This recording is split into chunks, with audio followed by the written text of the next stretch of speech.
ni adone ye oh what day is any one five I said to me cool system no so because adwuma na edin and you cool system no oh yeah puman me who we twa bi na dia betena se say yeah now they kakra na won nti no I say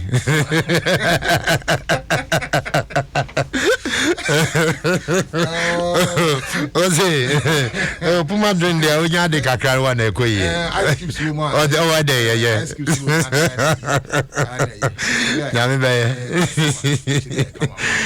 Oh yeah, now papers no see there na the fias here. Daily graphic. Yeah, daily graphic. Sharp. Na front page daily graphic. Na Kojo upon Krumana or Brofudimbi. Za Yentamo. Bo na guy Papa Vincent. Oh, Vincent. Yes. Kojo upon Kruma. No the Vincent nate. Na ode abetuja. Yeah. Na no. Ya share afin na watching us here. Exactly. Gidi ya se wakoka se eto foforo ya abe ya COVID-19 to ya abe. Yeah. So na no ya nom no be 6 months ni light ya the mu crack. Na nka ho na nkutia. Asemo. Ho na nkutia. Wa na nkutia no say 11 aba na de.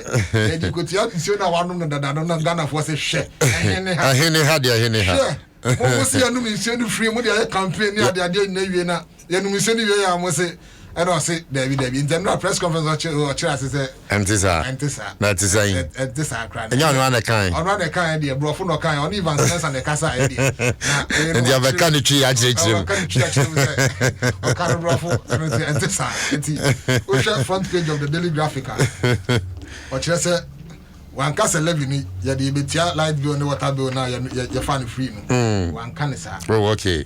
I feel so now, you ena omampeni na church for Asante bedie tu anase bedie tu Asante ya obobia ko ne love letter tintin pa e wa pa 21 page no si domele voyer ne den o kire se o si CSO ya mu na mu kekasa na mampeni akwan afa so di yi domele voyer di na de ena mfa kwan mu na de o se masa ensem ni mu ni mu aya ma mu nkadi mu ni mu a ma mu nkadi enti the love letter no chroba no see e kwan om fa so a om de jadom lewo kwan no na mra kwan so oh okay chese ne tetia ne se e na mra kwan so enti se mo ntia se a mo de se court yi wo honum e bi am besa mo de kodua se na mra kwan so a you can test the system and see na e na mra kwan so e na om yi na di nti no e no so wa be chirem I bet you come. To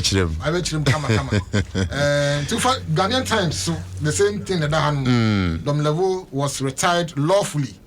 Office of the President response to CSOs. Yeah, some more. But don't say not make kind letter, no. But honestly, some of the words in the letter, no, for me, I think say is a bit too harsh.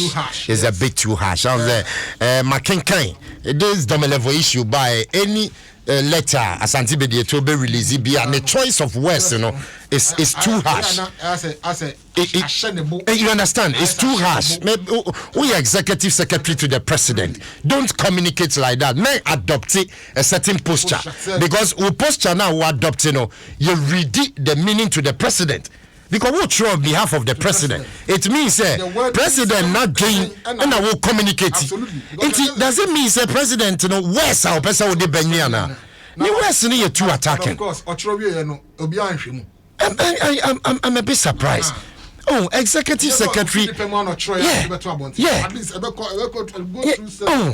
And Asante Bedie to we a lawyer.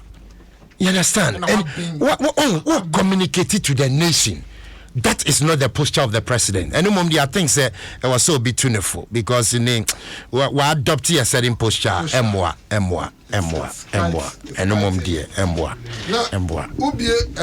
And page 3, Ghanaian Times story view Hanum. Yeah. Now before my boss our story no I said and the story I shas here. Adom 106.3. Efa Ura Prince Charles Dejo. East Legon case no. Yeah. And then Echo Court.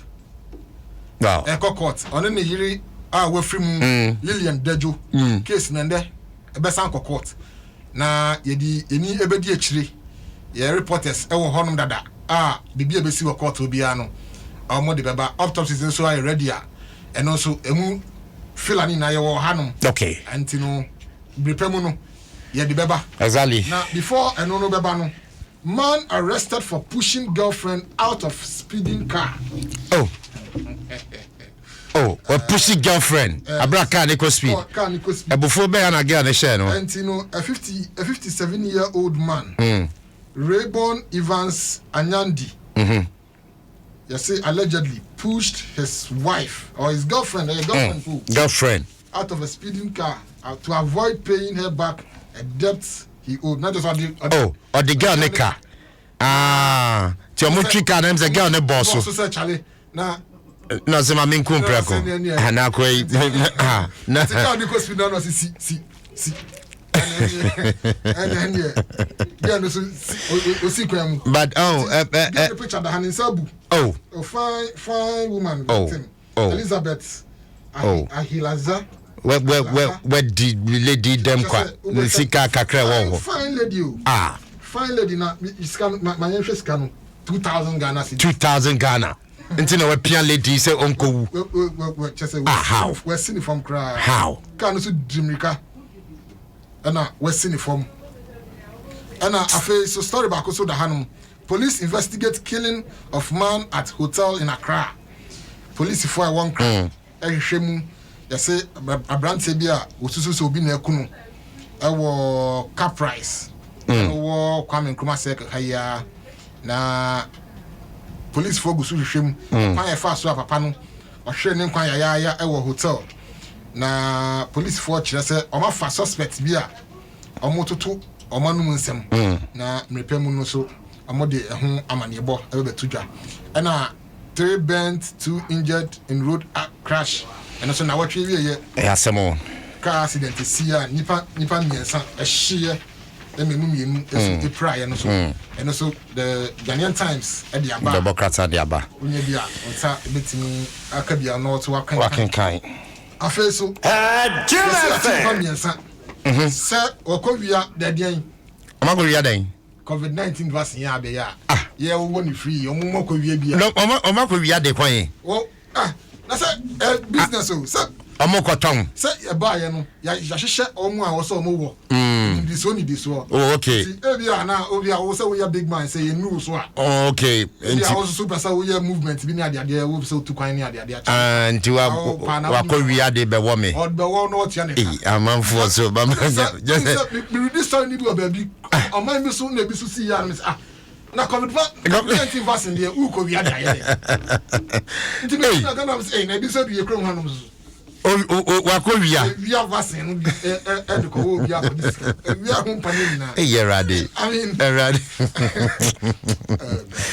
and some see you na na come vaccine no better on the thing that what me we dey na say na me catch you say ko wia vaccine be wo me wo me wia ko temi tia na yes obewa wie so oba ya obeji ni sika so wa wo and also the daily guide any one ma EIU tips NDC 2024 rules out Mahama was say NDC for a chance 2024 so move ewini election no nanso not with Mahama omode Mahama kodia Ombelusi and also so the daily statesman no the daily guide okay I feel so ora dufo ani ora amwaben say amopo bank no back Jim omo chiro petition e parliament say parliament enhwehwem omo frɛ BOG4 no omo hwehwem